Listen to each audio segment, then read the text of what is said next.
4వ అధ్యాయము 29వ వచనము. ఎఫెసీయులకు రాసిన పత్రిక 4వ అధ్యాయము 29వ వచనము. వినువారికి వెలుగు కలుగునట్లు అవసరమును బట్టి క్షమాపణకరమైన అనుకూల వచనమే పలుకుడి గాని దుర్భాష ఏదైనను మీ నోట రానియకుడి. ఆమేన్. ప్రార్థన చేసుకుందాం. మహాపరిశుద్ధుడా, మహోన్నతుడా, మహాగణుడా, నీకు వందనాలు ప్రభువా. నీకు స్తోత్రం తండ్రి.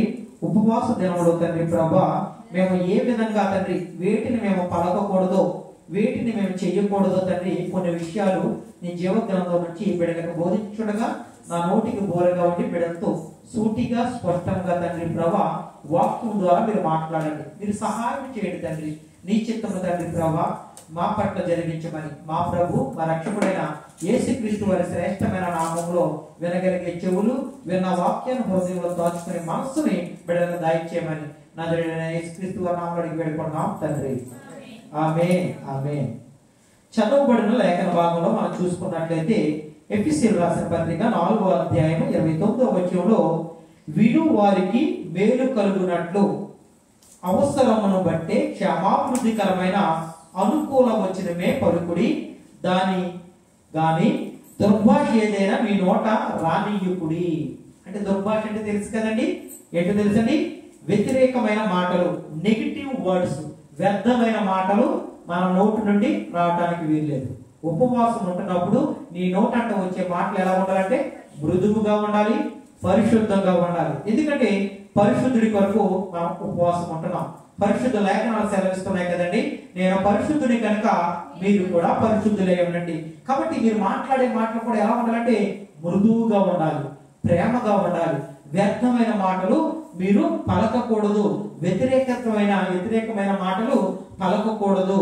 నెగిటివ్ వర్డ్స్ మనం ఎంత మాత్రం కూడా మన నోటి నుండి రావడానికి వీల్లేదు. ఎందుకంటే పరిశుద్ధ గ్రంథం చాలా స్పష్టంగా తెలియపరుస్తున్న మాట ఏంటంటే అనుకూల వచనములే పలుకుడి గాని దుర్భాష ఏదైనా మీ నోట రానియుకుడి. దుర్భాష నోట అంటే వచ్చే మాటలు చాలా జాగ్రత్తగా ఉండాలి. ఉపవాసం ఉంటున్నప్పుడు మొట్టమొదటిగా మన నోటిని జాగ్రత్తగా ఉంచుకోవాలి. ఎందుకంటే ఇష్టం వచ్చినట్టు నోరు ఉంది కదని చెప్పి ఇంతకు ముందు ఏ విధంగా మాట్లాడామో ఆ విధంగా ఉపవాస దినాల్లో మాట్లాడకూడదు. నేను ఉపవాసం ఉంటున్నాను, నా నోరుని పరిశుద్ధపరచుకోవాలి. నా నోటి నుండి వచ్చే మాటలు కూడా చాలా పరిశుద్ధంగా ఉండాలి. అంతేగాని ఇష్టం వచ్చినట్టు ఇంతకు ముందు ఏ విధంగా ఉన్నారో ఇప్పుడు ఆ విధంగా ఉంటే ఎంత మాత్రం కూడా తేడా లేదు. అందుకనే లేఖనాల ద్వారా ఆయన మాట్లాడుతున్నాడు. వినువారికి అంటే చెడ్డ మాటలేమి మీ నోట నుండి రానియుకుడి గాని వినేవారికి ప్రయోజనం లభించేలా అవసరమును చూచి అభివృద్ధి కలిగించే మంచి మాటలు పలకండి. అంటే వినేవారికి ఎలా ఉండాలో తెలుసండి, వారికి ఎంత వరకు మాట్లాడారో వినగలుగుతున్నారు కదా. మంచి మాటగా చెప్పాలి మన నోటి నుండి. ఎంత మాత్రం కూడా నోరు ఉందని చెప్పేసి వచ్చినట్టు మాట్లాడకూడదు. అంటే నేను వారికంటే ఒక ఉన్నతమైన స్థానంలో ఉన్నాను, నాకంటే తక్కువ స్థాయిలో ఉన్నారు, నేను మాట్లాడితే చెల్లుతుందని చెప్పి ఒకవేళ అటువంటి ఆలోచన పెట్టుకున్నట్లయితే అది నీకు ఎంత మాత్రం కూడా ఆశీర్వాదకరం కాదు అని చెప్పి పరిశుద్ధ గ్రంథం తెలియపరుస్తుంది. ఏంటంటే దుర్భాష ఏది కూడా మీ నోట నా రానియుకుడి. మొట్టమొదటి మాట ఏంటంటే వ్యతిరేకమైన మాటలు, వ్యర్థమైన మాటలు మన నోటి నుండి రానివ్వకండి. ఉపవాసం ఉంటున్న బిడ్డలకి ప్రాముఖ్యమైన మొట్టమొదటి మాట. రెండవ మాటగా చూసుకుందామండి. లేఖనాలు సెలవిస్తున్నాయి. మత్తయి సువార్త 6వ అధ్యాయము 16వ వచనం. మత్తయి సువార్త 6వ అధ్యాయము 16వ వచనం. ఏ విధంగా ఉన్నారు ఉపవాసం ఉంటున్నప్పుడు? మీరు ఉపవాసం చేయనప్పుడు వేషధారుల వలె దుఃఖముఖులై ఉన్నప్పుడు తాము ఉపవాసం చేయనట్లు మనుషులకు కనబడనని వారు తమ ముఖములను వికారం చేసుకుందరు. వారు తమ ఫలము పొంది ఉన్నారని నిశ్చయంగా మీతో చెప్పుచున్నాను. ఆమేన్. ఆమేన్. రెండవది ఏంటంటే చాలా జాగ్రత్తగా ఉండాలండి. ఎలా ఉండాలంటే లేఖనాలు సెలవిస్తున్నాయి. మీరు ఉపవాసం చేయనప్పుడు వేషధారుల వలె దుఃఖముఖులై ఉండుకుడి. అంటే వేషధారులుగా ఉండకూడదు. అంటే హృదయంలో ఒకటి, బయటికి జనులందరూ చూస్తున్నప్పుడేమో ఈమె ఉపవాసం ఉంటుంది, కానీ నా వ్యక్తిగత జీవితం వేషధారులు. ఎవరి ముందు వేషం వేస్తున్నామా? దేవుడు అంటున్నాడు వేషధారులుగా మీరు ఉండటానికి లేదు. రెండవ మాట ఏంటంటే వేషధారులకు చోటు ఇవ్వకడి. ఎంత మాత్రం కూడా వేషధారులుగా ఉండటానికి లేదు. అక్కడ తాగలేదండి. తాము ఉపవాసం చేయించున్నట్టు మనుషులకు కనబడవలనని వారు తమ ముఖములను వికారము చేసుకొందురు, వారు తమ ఫలమును పొంది ఉన్నారని నిశ్చయముగా మీతో చెప్పుచున్నాను. కొంతమంది చేసే పనులు ఏంటంటే, మనం ఉపవాసం ఉంటున్నట్లు అందరికీ కనపడే విధంగా చేస్తూ ఉంటాం. మన ముఖము వికారంగా పెట్టుకుని మార్నింగ్ నుంచి ఏమీ తినలేనట్టు ఉంటున్నట్టు ఉంటాం. ఎందుకంటే ఆ విధంగా ఉండడానికి వీల్లేదు. ఎప్పుడు కూడా దేవుని వాక్యంతో మనం ఉన్నట్లయితే ఎక్కువ సమయం చేయవలసింది ఏంటంటే వాక్యంతో మన సమయం గడపాలి. దేవుని యొక్క మాటలు చదవాలి, వినాలి. అలా చేసినట్లయితే మన ముఖం అంటే చాలా ప్రకాశవంతంగా ఉంటుంది, వికారంగా ఉండదు. ఎదుటి వారు మనం చూసినప్పుడు వారు ఏమనుకుంటారంటే, అయ్యో ఈ సహోదరి ఉపవాసం ఉంటుంది అని వారిలో ఆ ఆలోచన కూడా రాదు. ఎందుకంటే మనం ప్రకాశిస్తూ ఉంటారు. కొంతమంది చాలా నీరసంగా ఉంటూ ఉంటారు, ఏదో పోగొట్టుకున్నట్టు, ఏదో ఉన్నట్టు. అలా ఉన్నట్లయితే మనం దేవుని దగ్గర నుంచి ప్రతిఫలాన్ని మనం పొందుకోలేము. మనం ఎంత ఎలా ఉండాలంటే యాక్టివ్ గా ఉండాలి, చాలా సంతోషంగా ఉండాలి. ఎందుకంటే దేవుని యొక్క వాక్యము నిండిన వారు మీరు ఎప్పుడు కూడా మీ ముఖము చంద్రబింబం వలె ఉంటుందని చెప్పి లేఖనాలు సెలవిస్తున్నాయి, ప్రకాశిస్తుందని చెప్పి లేఖనాలు సెలవిస్తున్నాయి. మరి ఉపవాసం ఉంటున్న మన ముఖాలు ఎలా ఉంటున్నాయండి? అందుకని లేఖనాలు సెలవిస్తున్నాయి, అయ్యా మీరు వేషధారులుగా ఉండకండి, మనుషులకి కనబడే విధంగా ఉండకండి. మీరు ఉపవాసం ఉన్నారో లేదో మనుషులకు కాదు, దేవుడికి తెలిస్తే సరిపోద్ది. దేవునికి స్తోత్రం కలుగును గాక. మనుషులు చూసి మనం మెప్పు పొందుకున్నాం అనుకో, అది వేషధారణ కింద లెక్కలోకి వస్తుంది. అది దేవుడు చూసి, అబ్బా ఈ సహోదరి ఎంతో చక్కగా ఉపవాసం ఉంటుంది, నా ఎదుట తన వ్యక్తిత్వాన్ని కనపరుస్తుందని చెప్పి దేవుడు ఎంతో సంతోషిస్తూ ఉంటాడు. దేవుని ఎదుట మనం కరెక్ట్ గా ఉండాలి, మనుషులు ఎదుటి కాదని. అందుకనే లేఖనాల ద్వారా ఆయన మాట్లాడుతున్న మాట ఏంటంటే, అయ్యా మీరు ఉపవాసం చేయనప్పుడు వేషధారుల వలె దుఃఖముఖులై ఉండుకుడి. అవునండి, మొట్టమొదటిగా చెప్తున్న మాట, మీరు ఉపవాసం ఉన్నప్పుడు కపట భక్తురాలుగా కనపడకూడదు. అంటే కపటం హృదయంలో ఒకటి, బయటికి మరొక విధంగా ఉంటారు. ఆ విధంగా ఉండడానికి వీల్లేదు. తర్వాత అంటున్నాడు, తాము ఉపవాసం ఉన్నట్టు మనుషులకు కనబడాలని వారు వికార ముఖముతో ఉండడానికి వీల్లేదు అంటున్నాడండి. తర్వాత మాట్లాడుతున్న మాట ఏంటంటే, వారి ఫలము వారికి పూర్తిగా ముట్టి ఉందని కాబట్టి మీరు ఫలము పొందుకోవాలి అన్నట్లయితే మనం వికారంగా ఉండడానికి వీల్లేదు. ఎప్పుడు కూడా మన ముఖము సంతోషంగా ఉండాలి. అప్పుడే దేవుని యొక్క నుండి మన ప్రతిఫలాన్ని పొందుకుంటాం. అంతేగాని వికారంగా ఉంటూ బాధపడుతూ నువ్వు ఉపవాసం చేసినట్లయితే దేవుడిచ్చే ఫలాన్ని ఎలా పొందుకోగలుగుతామండి? మనం పొందుకోలేము. కానీ ఇప్పటి వరకు రెండు విషయాలు చెప్పాను. మొట్టమొదటిది, మనం ఉపవాసం ఉంటున్నప్పుడు మనం ఎలా ఉండాలంటే మన నోటంట వ్యర్థమైన మాటలు రాకూడదు. రెండవది ఏంటంటే మనం ఎలా ఉండాలంటే వేషధారులు వరే ఉండడానికి వీల్లేదు. వేషధారణకు చోటు ఎంత మాత్రం కూడా మన హృదయంలో ఇవ్వనివ్వకూడదు. ఎందుకంటే వేషధారులు ఎంత మాత్రం కూడా దేవుడికి క్షమించడు. అలాగే మనం చూసుకున్నట్లయితే మూడవ మాటగా చూసుకుందామండి, ఉపవాసం ఉంటున్నప్పుడు చేయకూడనటువంటి మరొక పని ఏంటంటే మత్తయి యెషయా గ్రంథము 58వ అధ్యాయము 6వ వచనం. యెషయా గ్రంథము 58వ అధ్యాయము 6వ వచనం చదవండి. చాలా అమూల్యమైన మాట ఉంటుంది అక్కడ. దుర్మార్గులు కట్టిన కట్టలు విప్పుటయు, కాడిమాను మోకులు తీయుటయు, బాధింపబడిన వారిని విడిపించుటయు, ప్రతి కాడిని వెరగొట్టుటయు నేను ఏర్పరచుకుని నా ఉపవాసము కాదా? ఆమేన్, ఆమేన్. ఇక లేఖనాలు సెలవిస్తున్నాయి. యెషయా గ్రంథము 58వ అధ్యాయము 6వ వచనం ఏమంటున్నారు తెలుసా? దుర్మార్గులు కట్టిన కట్లను విప్పుటయు, కాడి మాను మేకులు తీయుటయు, బంధింపబడిన వారికి విడిపించుటయు, ప్రతి కాడిని వెరగొట్టుటయు నేర్చుకున్న ఉపవాసమే కదా, నేను నెరవేర్చుకున్న ఉపవాసమే కదా. అవును కదండి. ఎలా ఉండాలంటే ఎదుటి వారికి కనికరం చూపించే వారిగా ఉండాలి. ఎవరైనా ఇబ్బందుల్లో ఉన్నారనుకో వారిని అక్కడి నుంచి విడిపించే ప్రయత్నం చేయాలండి. నేను ఆమోదించిన ఉపవాసం ఏంటంటే దుర్మార్గులు వేసిన సంఖ్యలను విప్పడం. ఎవరైనా సరే బంధకాలలో ఉన్నట్లయితే, చాలా ఇబ్బందుల్లో ఉన్నట్లయితే వారికి అక్కడి నుంచి విడుదల ఇచ్చే మనస్సు మనం కలిగి ఉండాలండి. వాళ్ళ కష్టాల్లో ఉన్నారు కదా, ఉన్నవి తనకు అదే తగును అని చెప్పి మనం అనుకోవడానికి వీల్లేదు. ఎందుకంటే ఇబ్బందుల్లో ఉన్న వారికి సహాయం చేయాలి. ఆ బంధకాల్లో ఉన్న వారికి విడుదలని ఇప్పించే మనస్సు మనం కలిగి ఉండాలి. అప్పుడు మన ఉపవాసము దేవునికి నచ్చేదిగా ఉంటుందండి. అక్కడితో ఆగలేదండి. కాడిమాను త్రాళ్ళు తీయడము, దౌర్జన్యాన్ని గురి అయిన వారిని విడిపించి ప్రతి కాడిని వెరగొట్టడం. ఎవరైనా సరే దౌర్జన్యంగా బాధపడుతున్నట్లయితే వారికి కూడా మనం ఏం చేయాలంటే వారిని అక్కడి నుంచి విడిపించడానికి ప్రయత్నం చేయాలండి. ఎందుకంటే ఎదుటి వారి పట్ల మనం కనికరం చూపించే మనస్సు కలిగి ఉండాలి ఉపవాసం ఉంటున్నప్పుడు. చాలా మంది బిడ్డలు కూడా ఉపవాసం ఉంటూ ఉంటారు కానీ ఇటువంటి మనస్సు కలిగి ఉండరు. అందుకనే మనకి ఒక మూడవ మాటగా ప్రభు మనకు తెలియపరుస్తుంది ఏంటంటే, మీరు ఉపవాసం ఉంటున్నప్పుడు కఠినమైన హృదయాన్ని మీరు పెట్టుకోకండి, కనికరము చూపించే మనస్సు కలిగి ఉపవాసం ఉండండి, అప్పుడు మీ ఉపవాసాన్ని నేను అంగీకరిస్తానంటున్నాడు. ఆ విధంగా ఉందామండి. మొదటిగా ఆయన చెప్పిన మాట ఏంటంటే, ఏమన్నాడంటే మనకి, మీరు వ్యర్థమైన మాటలు మీ నోటి నుండి పలకవద్దు. రెండవది ఏమంటున్నాడంటే, మీరు వేషధారులుగా మీరు ఉండవద్దు. మూడవది మాట ఏమంటున్నాడంటే, మీరు కనికరము చూపించే మనస్సు కలిగి ఉండండి, అప్పుడు మీ ఉపవాసాన్ని నేను అంగీకరిస్తాను, దాన్ని స్వీకరిస్తాను అంటున్నాడు. నాలుగవ మాటగా మనం చూసుకుందామండి. మత్తయి రాసిన సువార్త 6వ అధ్యాయము 17వ వచనము 18వ వచనం చదవండి. చాలా మూలికల మాటలు ఉన్నాయి ఇక్కడ. మత్తయి రాసిన సువార్త 6వ అధ్యాయము 17, 18. ఉపవాసం ఉంటున్నప్పుడు మనం చేయకూడనటువంటి ఉపవాసం చేయుచున్నట్టు మనుషులకు కనబడవలెనని కాక రహస్యమందున నీ తండ్రికే కనబడవలెనని నీవు ఉపవాసము చేయనప్పుడు నీ తల అంటుకొని నీ ముఖమును కడుక్కునుము, అప్పుడు రహస్యమందు చూస్తున్న నీ తండ్రి నీకు ప్రతిఫలమిచ్చును. ఆమేన్. ఆమేన్, ఆమేన్, ఆమేన్. ఎంత అమూల్యమైన మాట అండి. ఉపవాసము చేయుచున్నట్టు మనుషులకు కనబడవలనని కాక రహస్యమందున్న నీ తండ్రికే కనబడవలనని నీవు ఉపవాసము చేయనప్పుడు నీ తల అంటుకొని నీ ముఖమును కడుగుకొనుము, అప్పుడు రహస్యమందు చూచుచున్న నీ తండ్రి నీకు ప్రతిఫలం ఇచ్చును. ఎలా ఉండాలంటే చాలా స్పష్టంగా తెలియపరుస్తున్నాడే.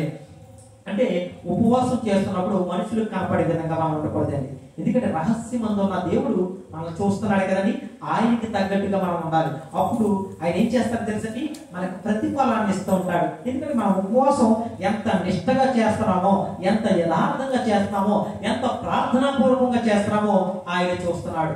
ఆయన చూస్తున్నప్పుడు ఆయన అంటున్నాడు, రహస్యమందు చూచుచున్న తండ్రి నీకు ప్రతిఫలం ఇచ్చును. ఖచ్చితంగా ఇస్తాడండి. చాలా మంది ఒక గోల్ పెట్టుకుంటారు, ఒక ఆశ పెట్టుకుంటారు, ప్రభువా నేను ఉపవాసం ఉంటున్నాను 40 దినాలు, నా జీవితంలో ఈ కార్యం చేయమని. ఖచ్చితంగా దేవుడు చేస్తాడు. ఉపవాసం ద్వారా ఎన్నో అద్భుతాలు, ఆశ్చర్య కార్యములు దేవుడు చేసినట్లు పరిశుద్ధ గ్రంథంలో ఉన్నాయి. అనేక మంది బిడ్డలు సాక్ష్యాలు చెప్పి ప్రభునామాన్ని కనపరిచి ఉన్నారు. ఎందుకంటే ఆయన చేసే కార్యాలు ఎలా ఉంటాయంటే అద్భుత ఆశ్చర్య కార్యములై ఉంటాయి. అందుకని లేఖనాలు సెలవిస్తున్నాయి, ఆశ్చర్య కార్యములు చేసేవాడిని నేనే అంటున్నాడు. నీ రహస్యమందు చూచుచున్న నీ తండ్రి నీకు ప్రతిఫలం ఇచ్చును. అవును కదండి. మనుషులు చూస్తే మనకి ఏమి ఇవ్వరు, కానీ దేవుడు చూస్తే దేవుడికి నచ్చే విధంగా మనం ఉపవాసం చేసినట్లయితే దానికి ఖచ్చితంగా నేను ప్రతిఫలాన్ని ఇస్తానని చెప్పి ప్రభు వాక్యం ద్వారా మాట్లాడుతున్నాడు. కాబట్టి ఈ ప్రతిఫలం మనం పొందుకోవాలంటే ప్రార్థనతో ఉండాలండి. ప్రార్థన ఎప్పుడు కూడా మన నోటి స్వరముతో కంటిన్యూగా కంఠ స్వరముతో నువ్వు నిత్యము ప్రార్థన చేయమని ఉంటుందండి. చదవండమ్మా. 55వ కీర్తన 5వ కీర్తన 3వ వచనంలో చదవండి. కీర్తన గ్రంథము 5వ కీర్తన 3వ వచనం. యెహోవా తన భక్తులను తనకు ఏర్పరచుకొనుచున్నాడని తెలుసుకున్నది. నేను యెహోవాకు మొరపెట్టగా ఆయన ఆలకించును. ఆమేన్. ఆమేన్, ఆమేన్. అదే వచనంలో ఉంటదండి. ఏమని ఉంటదంటే కంఠ స్వరంతో ధ్వని చేస్తూ ఉంటారంటండి. అంటే మన కంఠం ద్వారా మనం మొరపెట్టినప్పుడు దేవుడు తప్పకుండా ఆలకిస్తూ ఉంటాడండి. ఆ ప్రార్థన దేవునికి అంగీకారమై ఉన్నది. కాబట్టి మనం ఎలా ఉండాలంటే ప్రార్థనని ఎంత మాత్రం కూడా నిర్లక్ష్యము చేయకూడదు. 4వ మాట ఏంటంటే ప్రార్థనని మనం ఎంత మాత్రం కూడా నిర్లక్ష్యం చేసేవారిగా ఉండకూడదు. చూద్దామండి. 6వ మాట ఏంటంటే మనం ఉపవాసం ఉంటున్నప్పుడు చేయకూడని మరొక మాట ఏంటంటే చూద్దామండి. లేఖన భాగాల నుండి మత్తయి సువార్త 21వ అధ్యాయము 22వ వచనం చదవండమ్మా. మత్తయి సువార్త 21వ అధ్యాయం 22వ వచనంలో చాలా అమూల్యమైన మాట ఉంది.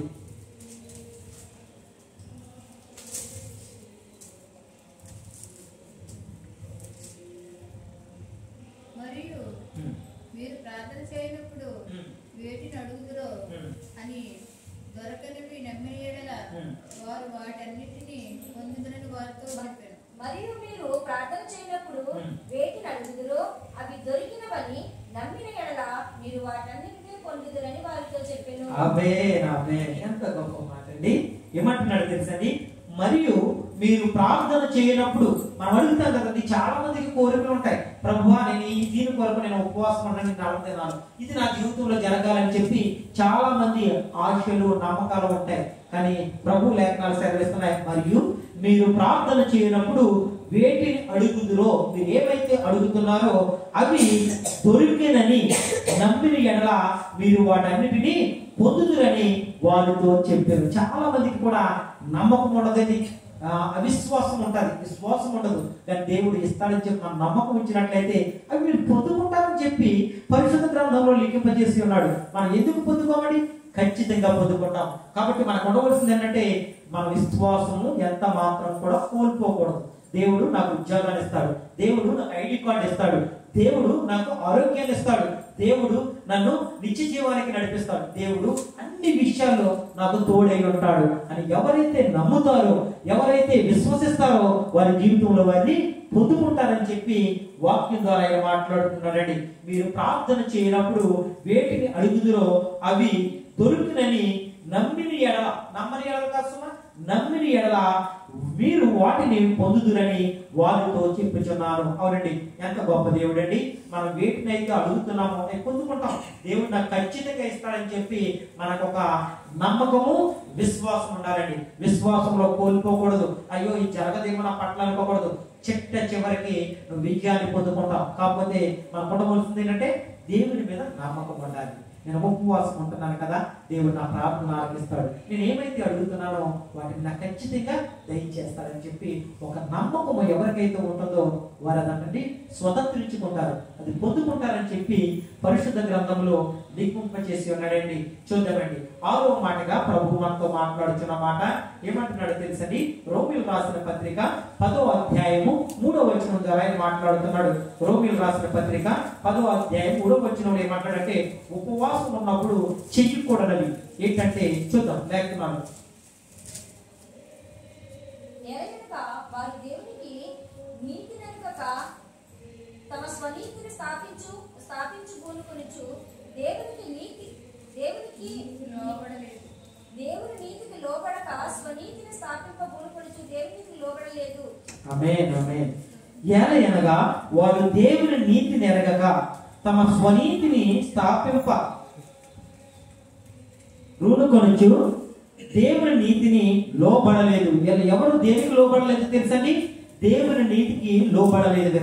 అందుకనే లేఖనాలు సెలవిస్తున్నాయి, మీ స్వనీతిని పక్కన పెట్టాలండి. మన సొంత నీతి, మన సొంత ఆలోచనల్ని పక్కన పెట్టాలి. చాలా మంది కూడా వారు ఏమనుకుంటారంటే నేనే గొప్ప, నేనే అన్ని చేయగలుగుతాను, నేను లేకపోతే ఏది కూడా జరగదు అనుకుంటారు. మన సొంత నీతి, మన సొంత ఆలోచనలు దేవుని యొక్క పరిచర్యలో ఉండండి, లేదంటే దేవుని యొక్క చిత్తంలో ఉండండి, ఆయన చిత్తమే జరుగుతుంది. మన సొంత ఆలోచనలు ఏవి కూడా జరగవండి. ఎందుకంటే మనుషులు అనుకుంటారు నేను లేకపోతే అది జరగదని చెప్పి. కానీ దేవుడు అంటున్నాడు, అయ్యా మీ సొంత నీతిని పక్కన పెట్టండి, మీ స్వనీతిని పక్కన పెట్టండి, నేను మీకు అనుగ్రహిస్తున్నానే ఆ నీతిని మీరు కనపరచమంటున్నాడు. చాలా మంది కూడా వాళ్ళు అయ్యో నేను లేకపోతే ఇది జరగదు అనుకుంటారు. దేవుడు ఒకరిని తప్పించాడంటే మరొకరిని ఏర్పాటు చేస్తాడంట. దేవునికి స్తోత్రం కలుగును గాక. అది దేవుని కార్యం అండి, దేవుని పరిచర్య, మనుషులది కాదు సుమా. నన్ను నేను కనపరుచుకుంటాను. ఎవరి ద్వారా కనపరుచుకుంటాడు? ఆయన స్వరత్నం ఇచ్చి కొనుక్కున్న బిడ్డల ద్వారా ఆయన కనపరుచుకుంటాడు. ఆయన బిడ్డలుగా ఉన్న మన ద్వారా ఆయన నామాన్ని కనపరుచుకుంటాడు, ఆయన నామాన్ని మహిమపరుచుకుంటాడు. దేవుడి ప్రజలుగా లేకపోతే ఇంకొకటి ద్వారా దేవుడి వాక్యం మాట్లాడుతుంటాడు. దేవుని యొక్క వాక్యము ఆగదు, దేవుని యొక్క పరిచర్య ఆగదు. ఎందుకంటే ఒకసారి నాగటి మీద చెయ్యి పెట్టిన తర్వాత మళ్ళీ వెనక్కి తిరిగి చూడకూడదు. ఒకసారి పరిచర్య చెయ్యాలని చెప్పి తీర్మానం తీసుకున్న తర్వాత మన కష్టాలు వచ్చినా, శ్రమలు వచ్చినా, ఇబ్బందులు వచ్చినా, ఇరుకులు వచ్చినా, జీవము కలిగిన దేవుని కొరకు మనం నిలబడినట్లయితే దేవుడు మనకు తోడుగా ఉంటాడు. దేవునికి స్తోత్రం కలుగును గాక. మనుషుల వైపు చూడకండి. మనుషుల్ని జయింపజేసిన, మనుషుల్ని సృష్టించిన సృష్టికర్త వైపు మనం చూసినట్లయితే గొప్ప అద్భుత ఆశ్చర్య కార్యములు మనం చూస్తామని చెప్పి నేను ప్రభు పేరట మీ అందరికీ తెలియపరుస్తాను. ఎందుకంటే లేఖనాల ద్వారా ఆయన మాట్లాడుతుంటాడు, నీ స్వనీతిని పక్కన పెట్టాలి. మన స్వనీతిని, మన సొంత బుద్ధిని, మన సొంత ఆలోచన, నేనే జ్ఞానవంతుని, ఆయన టాలెంటెడ్ అనుకుంటారు చాలా మంది. అబ్బాయి దేవుడి దృష్టిలో మనిషి యొక్క జ్ఞానము వెరితనం అంటున్నాడు. ఒక్కడును నీతిమంతులు లేరు అంటున్నాడు. పరిశుద్ధ గ్రంథం చెప్తుందండి, నేను చెప్తున్న మాటలు కాదు, ఇది జీవ గ్రంథం చెప్తున్న మాటలు. కాబట్టి ఆయనే నీతిమంతుడు, ఆయనే యథార్థవంతుడు, ఆయనే జ్ఞానవంతుడు. నీకు జ్ఞానము కొదవైనట్లయితే నా యొద్దకు రండి, నేను మీకు జ్ఞానాన్ని ఇస్తానంటాడు. ఎంత గొప్ప దేవుడు అండి. మనుషులు జ్ఞానం కోసం ఎన్ని ప్రాకులు ఆడుతున్నారో తెలుసండి. ఎక్కడ ర్యాకెట్లోకి వెళ్తున్నారు, అక్కడికి వెళ్ళటానికి కూడా ఇచ్చిన జ్ఞానం దేవుడేనండి. ఎంతో మంది లోకంలో చాలా అమూల్యమైన పరికరాలు కనిపెట్టారండి. వారందరూ ఎవరంటే ఈ పరిశుద్ధ గ్రంథాన్ని చదివినటువంటి భక్తులు. వారు సాక్ష్యం చెప్తున్నారండి, అయ్యా నేను ఆ దేవుడిని కలిగి ఉన్నాను, ఆ జ్ఞానాన్ని ఇచ్చింది దేవుడే, దాన్ని బట్టే నేను సైంటిస్ట్ అవ్వగలిగాను. ఈ రోజున ప్రపంచంలో నేను కొన్ని నేను కనిపెట్టి ప్రపంచానికి నేను పరిచయం చేస్తున్నాను. ఇది నా టాలెంట్ కాదు, ఇది నా గొప్ప కాదని చెప్పి వారు తగ్గించుకుంటున్నారండి. ఎవరు మీరు నన్ను ఆలోచన చేసినట్లయితే దేవుడిని కలిగి ఉన్నటువంటి వారు. ఇది అంటున్నట్టండి, దేవుని యొక్క బిడ్డలు, దేవుడిని కలిగి ఉన్నవారు అంటే రక్షణ పొందిన వారు, యేసుక్రీస్తు సొంత రక్షకుడుగా అంగీకరించిన వారు. ఎంత టాలెంట్ అండి వారికి. ఆ టాలెంట్ ఎవరిచ్చారంటే మన ప్రభు అయిన యేసుక్రీస్తు వారు వీళ్ళకి దయచేసినట్లు లేఖనాలు సెలవిస్తున్నాయి. కాబట్టి లేఖనాలు సెలవిస్తున్నాయి కదండి, ఏలయనగా వారు దేవుని నీతిని ఎరగక తమ స్వనీతిని స్థాపింప, అంటే తన సొంత బుద్ధిని ఆలోచన చేసుకుంటారండి. ఎంత మాత్రం కూడా మన సొంత నీతిని ఆలోచన చేసుకునే వారిగా ఉండకూడదండి. మన నీతి చాలా మురికి వంటిది అని చెప్పి పరిశుద్ధ గ్రంథం సెలవిస్తుందండి. మనం ఎలా జీవిస్తున్నామో మనకు తెలుసు, మన దేవుడికి ఇంకా బాగా తెలుసు. కాబట్టి మనం ఎంత మాత్రం కూడా ఇష్టానుసారంగా జీవించకూడదని నేను ప్రభు పేరట మీ అందరికీ కూడా నేను తెలియపరుస్తున్నాను. ఇంకా చూసుకున్నట్లయితే 7వ మాటగా లేఖనాలు సెలవిస్తున్నాయండి. యాకోబు రాసిన పత్రిక 4వ అధ్యాయము 3వ వచనం చదవండి తల్లి. యాకోబు రాసిన పత్రిక 4వ అధ్యాయము 3వ వచనం చాలా అమూల్యమైన మాట ఉంది.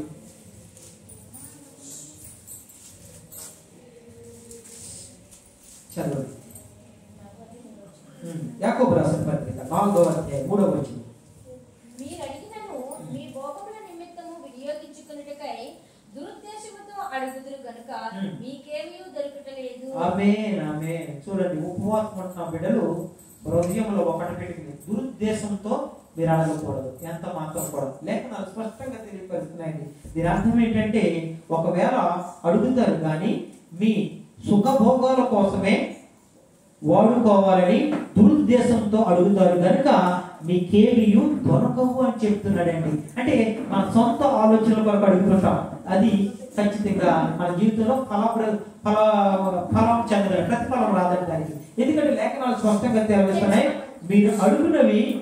మీరు అడిగినను మీ భోగముల నిమిత్తము వినియోగించుటకై దురుద్దేశంతో అడుగుదురు కనుక మీకేమీ దొరకటం లేదు.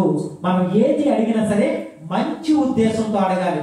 ఎంత మాత్రం కూడా హృదయంలో ఒక కల్మషం పెట్టుకుని ఇష్టం వచ్చినట్లు స్వార్థము, అసూయ, పగ పెట్టుకుని మనం దేవుణ్ణి అడిగినట్లయితే అది నీకు ఎంత మాత్రం కూడా ఇవ్వచ్చు. ఎందుకంటే ఆయనకు తెలుసు కదండి, నువ్వు మనస్ఫూర్తిగా అడుగుతున్నావా లేదంటే దురుద్దేశంతో అడుగుతున్నావా దేవుడికి తెలుసు.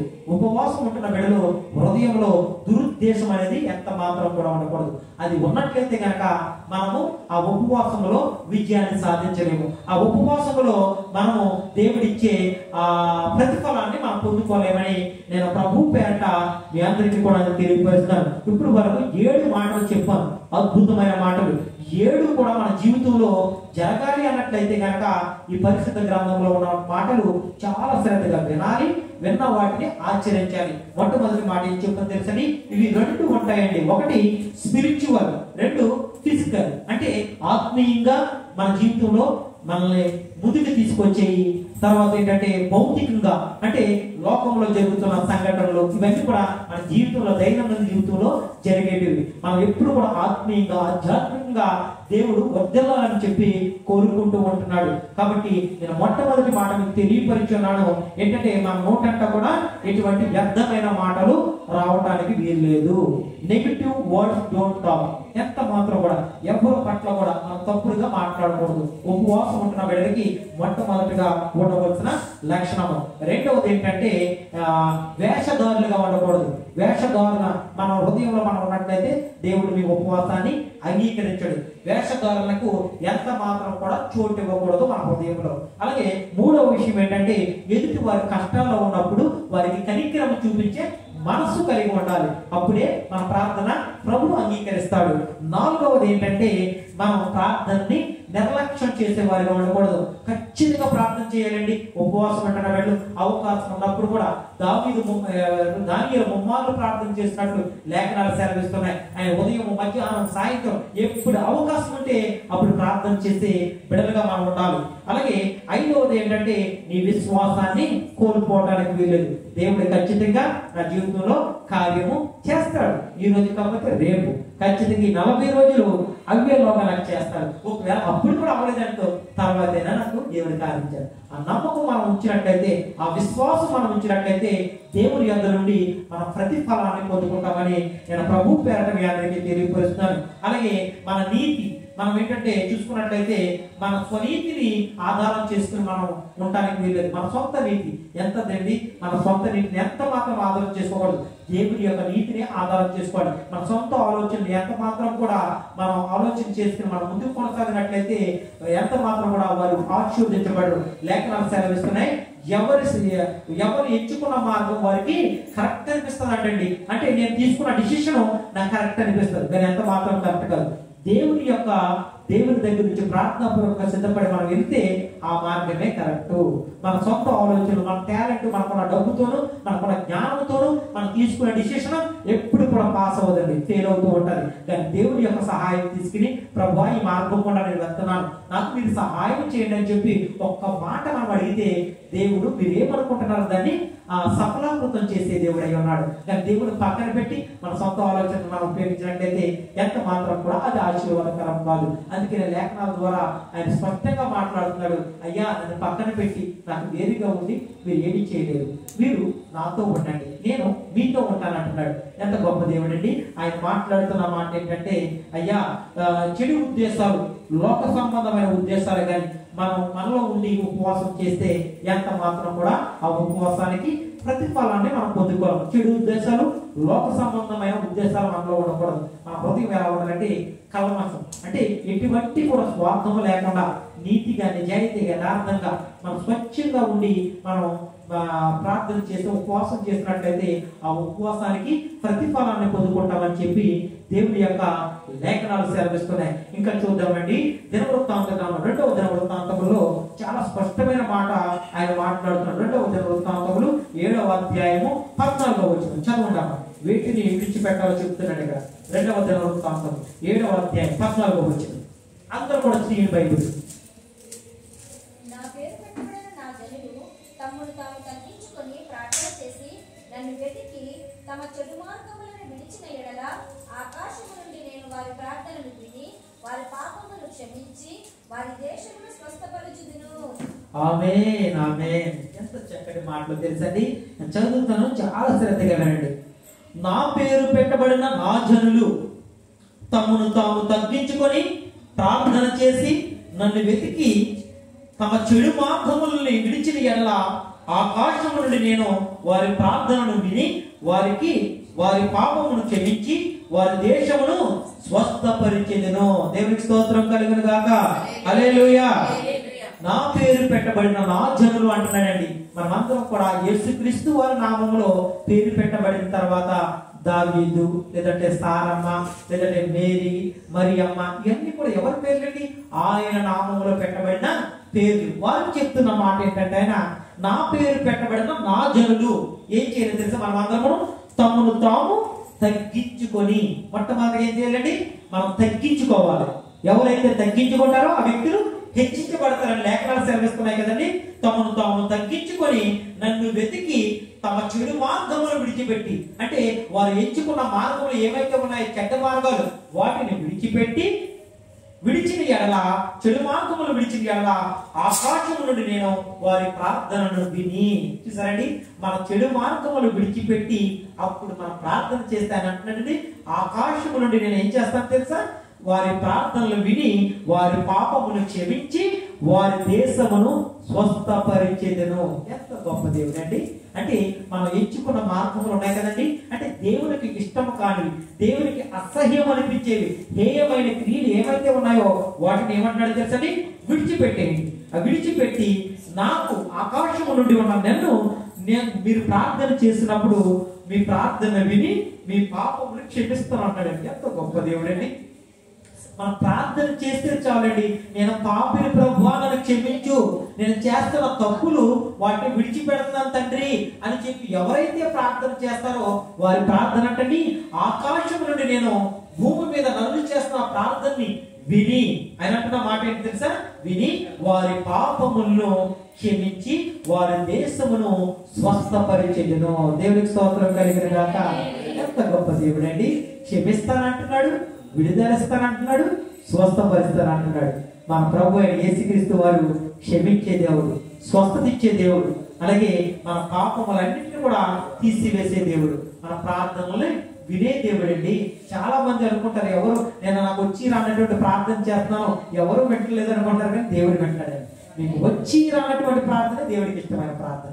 మీరు ఏదో డిగ్నిఫైడ్గా చేయాల్సిన ప్రార్థన. ఒక తల్లి ఒక కుమార్తె తల్లిని ఏ విధంగా అడుగుతుంది, ఆ విధంగా తండ్రిని అడగండి. ఒక కుమారుడు తండ్రిని ఏ విధంగా అడుగుతుంది, ఆ విధంగా అడగండి. డాడీ నాకు ఇది కావాలని అడిగినప్పుడు దేవుడు దయచేస్తారు. అయ్యా నాకు సమస్య ఉందని చెప్పి మీరు అడిగినప్పుడు సమస్యకి పరిష్కారాన్ని ఇచ్చే దేవుడు అయిన అంటాడు. అటువంటి దేవుని కలిగి ఉన్న మనమందరము కూడా ధన్యులమని చెప్పి నేను ప్రభు పేరట మీ అందరికీ తెలియపరుస్తున్నానండి. మన ప్రార్థనలు చేసినప్పుడు ఎలా ఉండాలి తెలుసండి? ఉపవాసం ఉంటున్నప్పుడు ఇంకొక మాట ఉందండి, చాలా అమూల్యమైన మాట. చదవండి తల్లి, మత్తయి సువార్త 6వ అధ్యాయం 14వ వచనము చదవండి. చాలా అమూల్యమైన మాట. అందులో పరిశుద్ధ గ్రంథం ఉన్న వాళ్ళందరూ కూడా తీసి చూడండి. మత్తయి సువార్త 6వ అధ్యాయం 14, 15 వచనాల్లో ఉన్న అమూల్యమైన మాటలు చూడండి.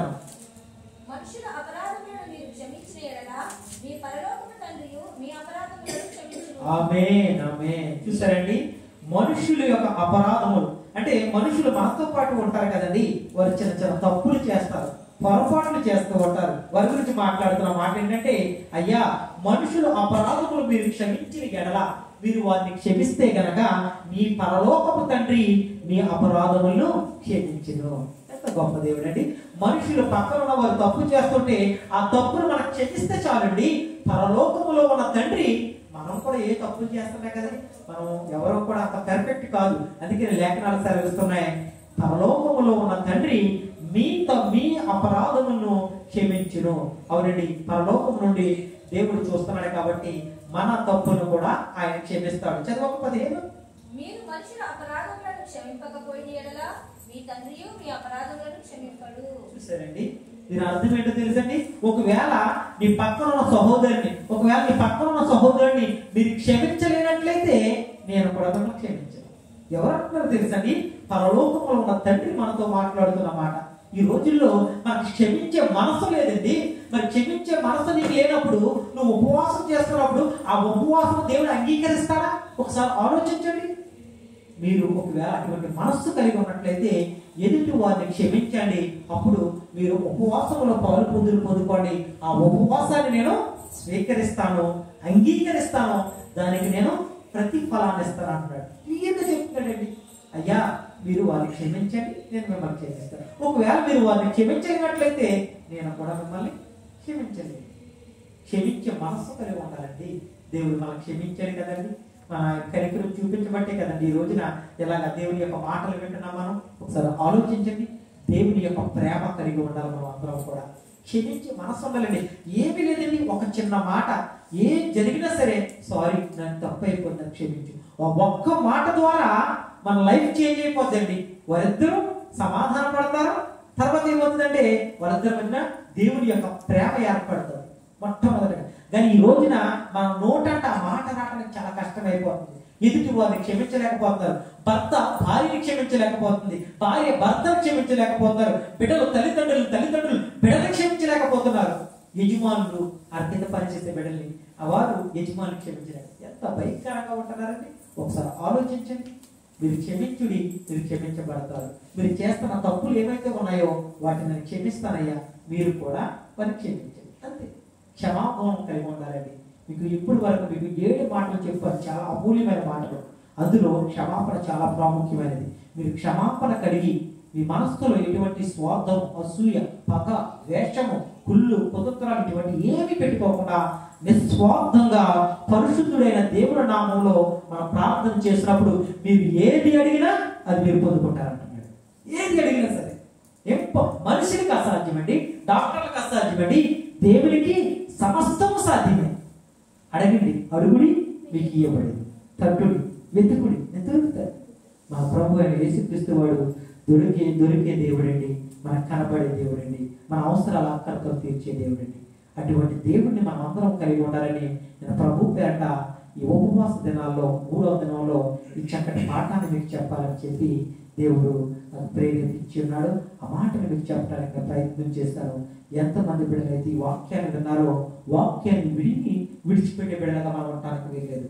విన్న వాక్యాన్ని హృదయంలో దాచుకొని క్రియల్లో కనపరచాలండి. మన క్రియల్లో కనపరచకపోతే విన్న వాక్యం వ్యర్థమైపోతుంది కదా. క్రియల్లో కనపరచాలి. క్షమించమంటున్నాడు, క్షమించేద్దాం. ఇంకేమంటున్నాడు ఆయన? అయ్యా మీరు వ్యర్థమైన మాటలు మాట్లాడొద్దు అంటారు. మనం చేయగలిగే అడుగుతున్నాడు ఆయన.